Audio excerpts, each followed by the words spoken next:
All right. So for those of you that were at the workshop, I want to say there's a couple of you. This might be a little bit of a review, but I did add some new things. And then for the rest of you, I pulled one of the most important things that I talked about that day, which is learning outcomes. I hate microphones. Okay. So we all teach this curriculum, right? And what a curriculum is, in essence, is basically an overview of what you're supposed to cover for a year. Same thing with regular traditional school where they teach academic subjects, right? So it's great that we have this. It tells us what we're supposed to do every single day. But one component that I think will help you guys in your teaching is to kind of look at it as a resource, but to try and come up with your own learning outcomes. So I'm going to talk about what that means. Okay, a learning outcome is basically, in a sentence, what you're trying to get kids to learn that day from that lesson, right? But the key is that it has to be measurable. If it's not measurable, the kids probably won't have an easy time learning it, and you're not going to have an easy time teaching it. So some of the examples I put up here: define, recall, identify, explain. You could measure those. If I asked you to identify the altar behind me, right? There's only one right answer. But if I try to use abstract terms as part of my learning outcome, it's going to be a little bit hazy, and you're not going to have a clear path as to how you're going to teach those kids. Learning outcomes is for any subject, any age, anything, right? If there's learning happening and there's teaching happening, there can be a learning outcome. I have a learning outcome for today because I consider this a lesson, right? So my learning outcome for today is that you guys are able to analyze a learning outcome and also to create a learning outcome. So those are my measurable goals. That's what I'm hoping you're going to learn, right? So teaching doesn't always equal learning. You can teach and teach and teach and teach. That doesn't necessarily mean that the person you're teaching, right, whether it's pre-K, 4, or high school, that doesn't mean that they're actually learning something. So it's really important, as we're talking about this important concept of learning outcomes, to think to yourself, okay, I'm teaching this thing, but in order to make sure learning has happened, I need to have this measurable sentence so that everything I do and everything they do, right, I could measure at the end of the class and say, yes, success, or no success, right? So measurable verbs is the number one key to learning outcomes. And then everything that you do, everything that the kids do, needs to support the learning outcome. All right, so get out your phones. I'm going to give examples because I think that's the easiest way to go over this. All right, so my first example is going to be pre-K. Loud. Okay. All right, pre-K. It's lesson 8.3. What you're going to do is scan the QR code, and it's going to pull up the Children of Light curriculum for pre-K. So we can go through this example together.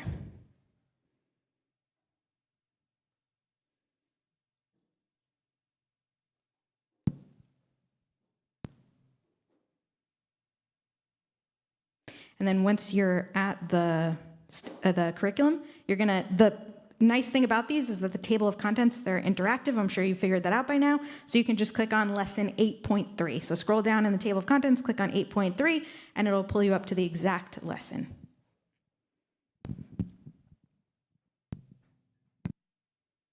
Who needs more time? Still downloading?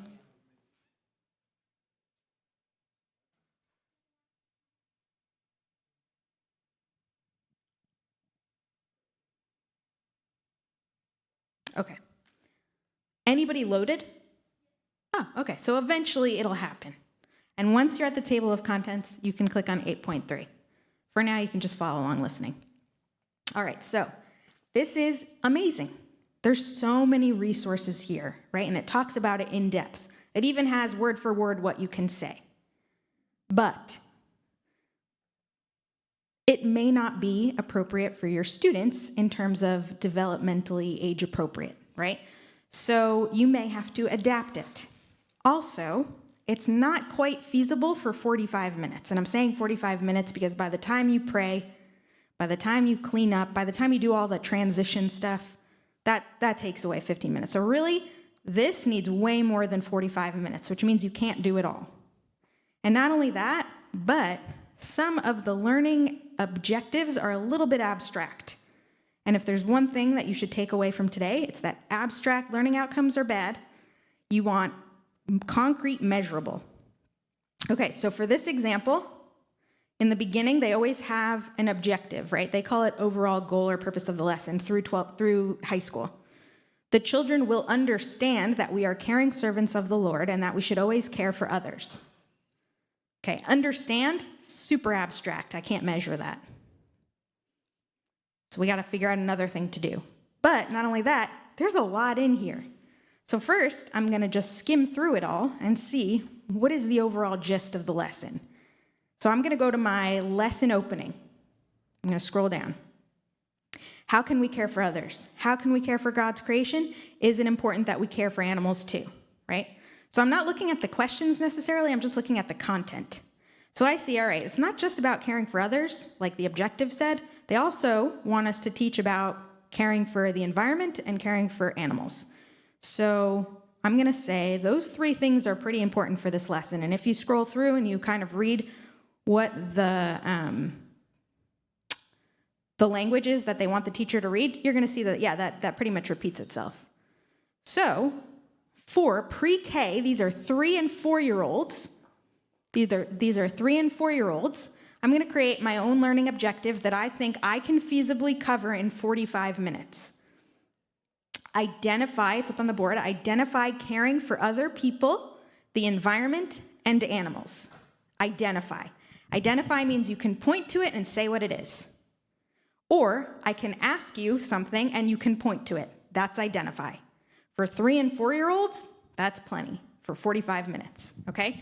So what I did was I created, I know it's hard to see, but I created this sheet. And by the way, I use sheets a lot for learning. It's something you can take home with you, and it's something instead of writing on a board or anything like that, right? It's just you're putting your notes on a page. So I pulled out these images. On the first one, it says, we care for other people. I couldn't find any images I liked, so I used AI, and I said, a kid handing another kid tissues. And then I had one, a kid has fallen down, have another kid help them up, right? So for me, I thought, all right, I can go through this with 3-year-olds. We can talk about how caring for others is helping them, right, doing these things. And so I kept saying, point to the picture where the boy is helping the girl stand up. Wow, that's so nice. They care for each other. They love each other. They're so kind. That's what God wants us to do, right? Keep going on and on. Point to the example. Point to the example. That's identify. The next other side of the paper, I had we care for the environment and we care for animals. So I generated a picture. You don't have to generate a picture, but sometimes the internet just doesn't have anything good. So there's that. But sometimes there's something out there that already exists. So we care for the environment. I had a kid picking up trash. And then I talked about, have you ever seen trash outside? We should always take care of the environment. Do we see trash on our floor right now, right? So just giving examples, having them point to it. And then caring for animals. I talked about gentle touch with dogs, right? Does anybody have a pet at home? You should be very gentle with the animals. Like something that they can relate to, because kids will not understand at that age these abstract concepts. They won't. So if you see that in here, I would just, you know your kids, you know the age, you teach them, right? You can always just replace it with something comparable. This, I would say, is comparable in terms of content. I've just adapted the learning outcomes to something feasible for me as the teacher, feasible for them as 3 to 4-year-olds in 45 minutes. All right, then, what's also great about this is they give you options. They give you videos, they give you songs, they give you crafts, all kinds of things, right? Not gonna happen in 45 minutes, though. I wish. If we had like 2-3 hours, maybe. But even then, you know your kids and you know your learning outcome. So if you keep scrolling down, you're gonna see that it says Care Bear Craft. Care Bear Craft. Crafts are fun, but they have to have purpose. Because at the end of the day, you're not necessarily teaching them cutting and gluing and coloring, right? That's for regular school. What are you teaching them? Is that craft actually going to achieve the learning outcome for them? So for me, Care Bear, I love them, but I'm like an 80s, 90s kid. I don't know if these kids even know what Care Bears are. I don't know. Does it really relate to caring? I don't even think I remember if Care Bears were caring or not, right? So let's just scratch that. In 45 minutes, I can't cover all that. I can't do a craft. I'm just going to have this one sheet. I'm a quality versus quantity person. I'm going to just have this one sheet and let's use it. So have the kids put it down. Let's point to these things. Let's point to these things. Oh, let's have an example. Let's show an example. If I'm crying, what are you gonna do to me, right? And so you may act it out a little bit, but either way, you're basing it off of this one sheet. And then you could even give, I'm talking littles right now, give colors. All right, let's color the picture that shows the girl handing the boy tissues because he's crying and he's sad, and when someone's crying and sad, right? Everything needs to lead up to identify caring for other people, the environment, animals.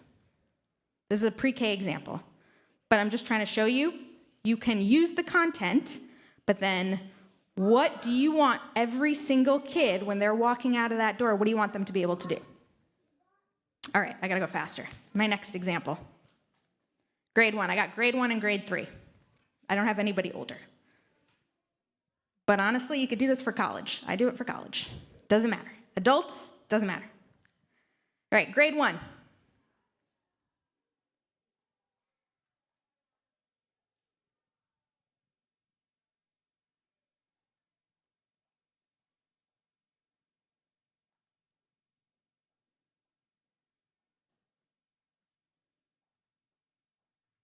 Okay. For grade 1, this is called An Introduction to the Books and Sections of the Bible. I didn't even really have to look through this. I kind of already knew what the lesson was about, right? But I did anyway, because I'm like, okay, let's see what I'm supposed to be responsible for making sure this kid knows. And I looked through and I saw, okay, the books of the Bible, the sections of the Bible, and then there's the craft, make your own Bible, 45 minutes, not gonna happen, right? And then I see some resources.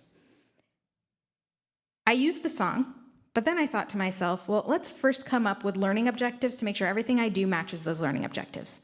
Their suggested overall goal is the children will reflect an understanding of the books and sections of the Bible to appreciate its value and importance in our lives. Tell me right now, why is that not a learning outcome?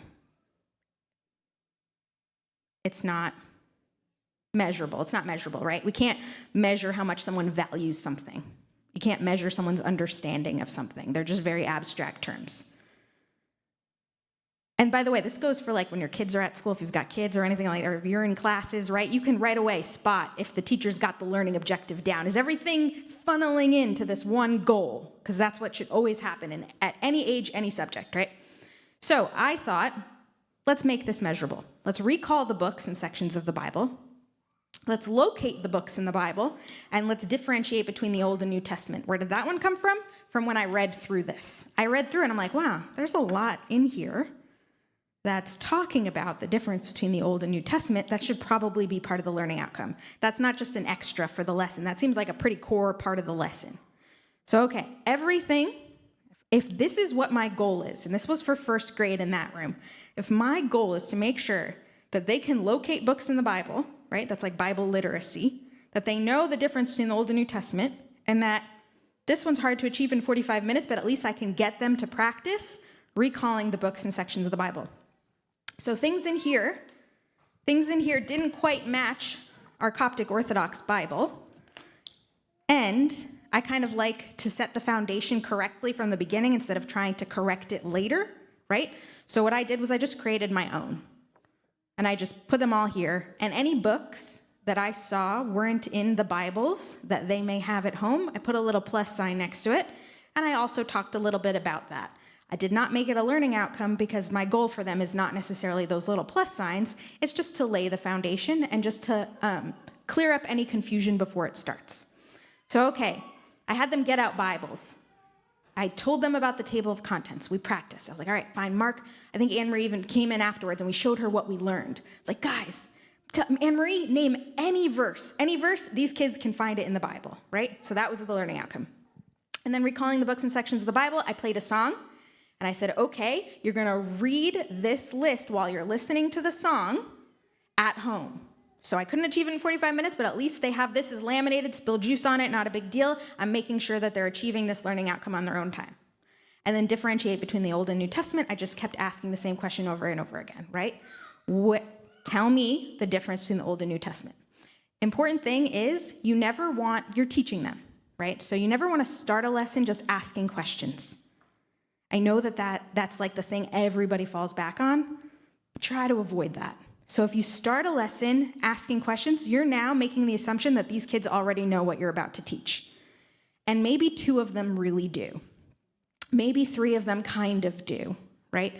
But what about the 5 or so that don't know anything about it? Now what they hear those kids say, which may be incorrect, is going to stay in their mind. Because out of the 45 minutes that you have with them, you want to make sure that those 45 minutes are filled with correct information, right? So I got my learning outcomes. Everything that happens, everything I do has got to match a learning outcome, right? And we're building up to that point. 5 more minutes. We're going to do my last example. Yeah. Oh, every class. Yeah. No. Okay. It depends what the question is, I think, right? If you're doing a build-up for something and it's something that you're pulling out information that you've already covered with them to make connections, that's a yes. Otherwise, no. Like, you're teaching them. And what I do a lot of the times is like, does anybody know this information before I teach? Has anybody heard this before? Raise your hand. Oh, I'm so proud of you. This is going to be a review. If I forget anything, let me know.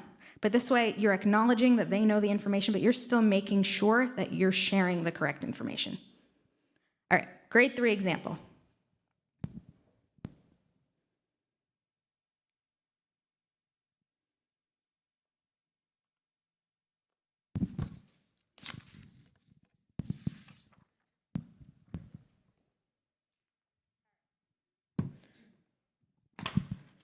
Overall goal or purpose of the lesson. Children should be able to identify the story of the Tower of Babel and understand the importance of humility and giving praise to God. Number 1, identify is in fact measurable. But you're not asking them to choose the Tower of Babel from a lineup of stories, especially in 3rd grade. These kids can handle way more than that. I changed it to explain the Tower of Babel. Tell me the story of Babel. A 3rd-year-old can 100% do, a 3rd grader can 100% do that at the end of the class. Pre-K could not. 3rd grader, yes. Right? So I'm now, before I was sort of bringing it down a notch, now I'm going the other direction, right? I'm like, no, we can make this a little bit more rigorous. So explain the Tower of Babel. And understand the importance. Why is that not a learning outcome? Because how do you measure understand? So I changed it. Explain the Tower of Babel. Describe and demonstrate humility, okay? So for this one, in this case, their example was spot on, right? Their activity, they wanted us to do this Jenga activity. If you scroll down, right? They have in the lesson, they have where you have the kids try and build the tallest tower possible. Nobody can talk, right? Let's see how frustrating it was to try and work together without speaking the same language. So now we're experiencing what they experienced while telling them the story. Okay, now take these Jenga blocks home, do the same thing with your family, have them all be quiet, and let's see, right? Everything's trying to get them to remember the Tower of Babel so that they can now explain it to others. And then describe and demonstrate humility, because, like I said, the objective, children should understand the importance of humility and giving praise to God. I can't measure that, but what I can measure is describe to me what humility is. Show me, do something that's like a humble act, and we gave examples of that, right? When someone praises you for doing something and you say like, well, give all the thanks to God, and we went around practicing that, right? So these 2, a little bit more closely aligned to this. One I had to make a little bit more rigorous in terms of measurable, and the other one, right, understand, no-go. Everything I did was supporting these learning outcomes. I can measure them by the end. All right, any age group, like I said, adults, for you guys, I would hope my learning outcomes for 30 minutes probably wasn't the best. I should have probably said, you can identify a learning outcome for 30 minutes, right? Or maybe you could analyze a learning outcome, because I can say something and you guys can tell me now, That's not measurable. So you're now able to analyze a learning outcome. I wanted you to have time to create a learning outcome. We did not have time for that. So for this 30-minute session with a bunch of Sunday school teachers, one learning outcome, analyze learning outcomes, was achievable. And everything I did led up to that. So I should be able to point to every single one of you and say, give an example of a learning outcome. Is this a good measurable learning outcome? And you should be able to tell me why or why not, right? Okay. And that's it for time. Sorry. I could talk about this forever, but any questions? Yes. Are there any specific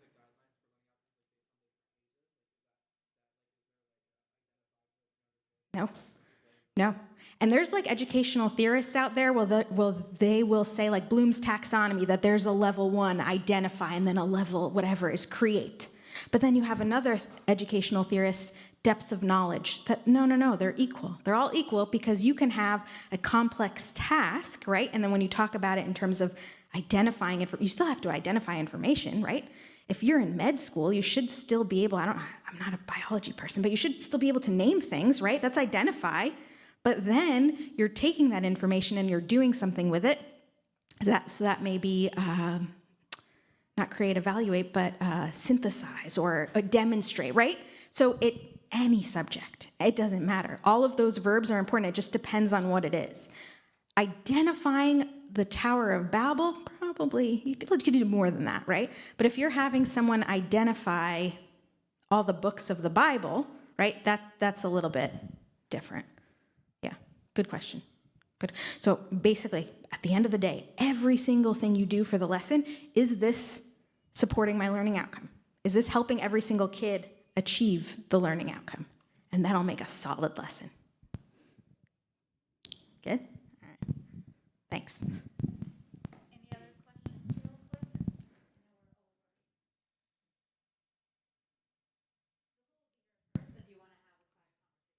Yeah, I'll be here.